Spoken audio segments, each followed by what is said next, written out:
Magsaylo sa mga vendors ang Iloilo Terminal hag Central Market sa ilang mga temporary stalls na talana na.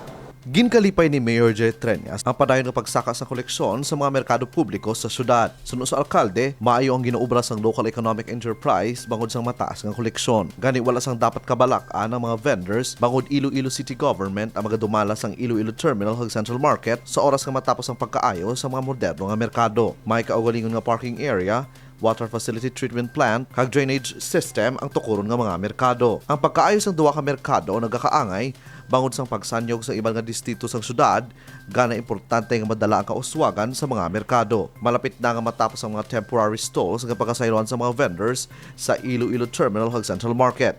Sunod sa LEEO, Abril 15, nag-umpisa na nga magsaylo ang mga vendors sang Iloilo Central Market kag may isa ka bulan sila o kung tubtob sa Mayo 15 para magsaylo sa ilang temporary stalls. Mayo 16 naman, mag-uumpisa ang demolition sa Central Market. Hindi malayo sa mga bumalakal ang temporary stalls, kaging pasiguro sang LEEO nga mabako ng disenyo sang temporary stalls para mangin organisado ang pagplastar sa mga vendors sa tion nga sila makasaylo. Sunod kay Mayor Jerry Treñas, ginahimo sang lokal nga panguluhan ang tanan nga pamaagi para mahatagan sa maayong oportunidad ang mga magkagabay nga negosyante. Handom sang kalabanan ng mga vendors ang matinlong nga merkado nga luwas sa baha o kung tulo sang tubig ulan. Ginpaidalom sa PPP o kung private-public partnership ang duwa sa pinakadakong nga merkado sa syudad para tagan sang ligwa ang pagpatukod sang moderno nga merkado. Ginabanta, magalawig sang duha ka tuig ang pagtukod sang proyekto. Sa idalom sang PPP o kung private-public partnership o sa SM Prime Holdings ang proyekto para hatagan sang ligwa ang pagtukod sang moderno nga merkado. Suportado sa mga Market Vendors Association